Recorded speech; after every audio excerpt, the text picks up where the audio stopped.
December 7, 2019, Juice WRLD and his entourage would begin to board a Gulfstream private jet that was located inside the Van Nuys Airport. The private jet would eventually take off at 8:23 p.m. PST, with its final destination being the Chicago Midway International Airport. The jet would be airborne for just over 3 hours before safely landing at the Atlantic Terminal in the Chicago Midway International Airport at around 1:28 a.m. CST. But little did Juice WRLD know that the Department of Homeland Security, the FBI, and the Gang Investigation Federal Task Force were waiting for them to land. After landing, Juice WRLD and his entourage were confronted in the lobby of the Atlantic Aviation Building by 3 FBI agents, a canine officer, as well as Officer Romero of the Chicago Police Department's Gang Intelligence Unit. Authorities would then immediately request Officer Mazzillo to have his canine perform a narcotics search on all of the luggage that was on board the private jet, which was already conveniently loaded on 2 separate luggage carts in the lobby. The canine immediately detected narcotics in the luggage on the first cart. Officer Mazzillo would then take the canine outside, where it would later return to detect even more narcotics in the luggage on the second cart. Authorities would then notify Juice WRLD and everyone else that was on board the private jet that the canine detected narcotics in the luggage and that the suitcases were going to be opened and searched. While the search was taking place, Ali Lottie, Juice WRLD's girlfriend, would return from the bathroom and take a seat on the lounge chairs in the lobby with Juice WRLD seated directly in front and to the right of her. Juice WRLD would then slowly turn around to face Ali Lottie and let out a deep loud screech before throwing his arms in the air and falling to the ground. Juice WRLD would then begin to convulse on the ground while blood leaked from his nose and mouth. Ali Lottie began to scream for help. Chicago police officers Michael Botica and Daniel McAuliffe would then claim to immediately start helping Juice WRLD by rolling Juice on his side to help with his breathing. Officer Botica would then call for the Chicago Fire Department while a Homeland Security Investigations agent gave Juice WRLD 2 shots of Narcan. Officer Botica would then claim that after receiving the Narcan shots that Juice WRLD would stop convulsing. Juice WRLD was then transported to the Christ Hospital in Chicago by the Chicago Fire Department paramedics, while the authorities would uncover 41 vacuum-sealed bags containing 70 pounds of marijuana and 6 prescription bottles of codeine. After the search, 2 members of Juice WRLD's entourage were taken into custody by police. The first individual was a man by the name of Henry Dean, who was Juice WRLD's personal security guard at the time.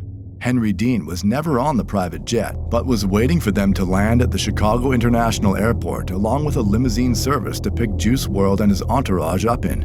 After getting word that Juice WRLD safely landed, Henry Dean would enter the airport to help everyone that was on board the flight with their luggage, but was quickly stopped by authorities. Officers would then ask Henry Dean if he had any weapons on him, which he would inform them that he did, in fact, have 2 firearms on him but has a valid firearms owner ID as well as a concealed carry license. Unfortunately, these licenses did not allow him to carry a concealed firearm inside an airport, and police eventually arrested Henry Dean on 3 charges relating to the firearms he had in his possession.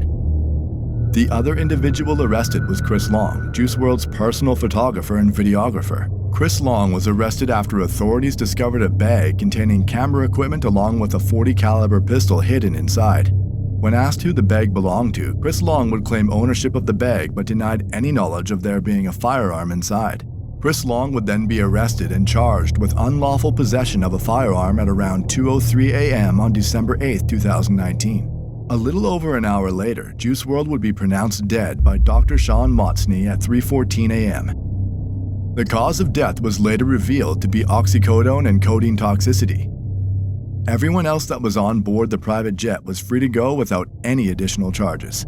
But what about the 70 pounds of marijuana that was trafficked over 2,000 miles across the country? It was stated that neither of the suitcases containing the vacuum-sealed bags had any name or personal items that could be linked to any of the passengers on the jet, and nobody claimed ownership of the suitcases either. But why was it even on the jet in the first place? Juice WRLD was a rich and famous superstar. Why would anyone put Juice WRLD in that position in the first place? Regardless, the feds weren't just going to let drug trafficking slide, right? After looking further into the police report, something odd stood out to me, and that was the fact that the Gang Investigation Federal Task Force was waiting for them to land. I can understand that if the pilot called in a tip stating that there were narcotics and firearms on board, why the Department of Homeland Security, the FBI, and the police being there. But the Gang Investigation Federal Task Force seemed strange and oddly specific. I began to do more research, where I eventually discovered that just 6 days before Juice WRLD's sudden overdose, the Chicago Tribune released an article claiming that the FBI is in town to investigate the death of a Chicago rapper who went by the name of Shoota Shells. Shoota Shells was a member of a Chicago gang called Black Mob, and back in 2017 released a song on YouTube titled Death of 150, which was a brutal diss to a rival gang. The rival gang targeted in the song goes by the name of No Limit, with its most well-known members being rappers G Herbo and Lil Bibby. Lil Bibby is also the owner of Grade A Productions, a record label Juice WRLD was heavily involved with since its start and would later sign onto a multi-million-dollar joint venture deal with Interscope Records. Now, while most Chicago gang members are known to be some of the most savage individuals, Lil Bibby was different, with his main focus always being money, and was known as a big-time drug dealer who rarely dissed opposing gang members. When the Chicago drill scene started to gain traction online back in 2012, names such as Chief Keef, Lil Durk, G Herbo, and Lil Bibby were some of the biggest in the industry. Juice WRLD, who grew up in Homewood, Illinois, a Chicago suburb just 30 minutes south of where Lil Bibby is from, became a huge fan of the drill scene, and when Lil Bibby showed interest in Juice WRLD, he signed him almost immediately despite having similar opportunities to get into the music industry. After signing, Juice WRLD, who had no gang ties prior to meeting Lil Bibby, was now acting as if he was a lifelong No Limit gang member, and began involving himself in very serious situations that had absolutely nothing to do with him. For example, Juice WRLD would start dissing a guy by the name of Posto. Posto was a member of a Chicago gang called Lakeside, which rivals No Limit, and was brutally murdered back in November of 2013 at just 18 years old, after being shot in the head while standing in the first-floor hallway in a building located on the 2700 block of East 80th Street in Chicago. And on my wrist is a glass house. Smoking Pasto till I pass out. So what you say about Pasto? This is a dirty ass out. Juice WRLD would also diss another No Limit rival who went by the name of Lil Mister. Lil Mister was a well-known Chicago drill rapper and a member of a Chicago gang called Wooga World. On March 15, 2019, Lil Mister was fatally shot in the head after a drive-by on the 7400 block of South Harvard Avenue. He was only 24 years old at the time of his death. We say we smoking on Ghost, smoking on Katie Peck and Pasto and Mister the most. Man, I'ma kill you know it though. In addition to all that, Juice WRLD also began to drop rakes, which is a gang sign used to disrespect anyone affiliated with the Gangster Disciples. Hey, we dropping them bitches, ain't we, folks? Most of these subtle yet very serious expressions of disrespect would go over the heads of the majority of Juice WRLD fans, but fans of the Chicago drill scene would immediately take notice and criticize Juice WRLD and No Limit online. One Chicago drill specialist by the name of Rasha947 would comment, "Wow, this is actually shameful. How are No Limit letting him do this meal ticket or not? Straight clown. He would be on this sub if he wasn't famous." Another drill superfan by the name of Throwaway8881 would say, "Herb, Cairo, and Bibby are some clowns for letting him do all this." A now deleted user would respond to that comment with, "It's gotta be awkward these savage hood dudes pretending to vibe with him just for money and clout, when he's clearly some soft suburban dude, and him trying to pretend he can relate to their savage mentalities." These situations are prime examples to show the lengths Juice WRLD would go in order to fit in with the No Limit street gang.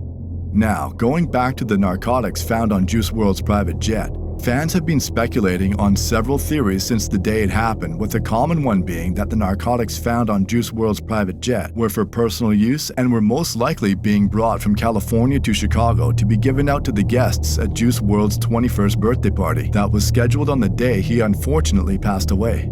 Another theory being discussed online is that Juice WRLD's girlfriend, Ali Lottie, was the mastermind behind all of this, with the evidence being leaked court documents claiming that Ali Lottie was arrested for trafficking meth back in 2017.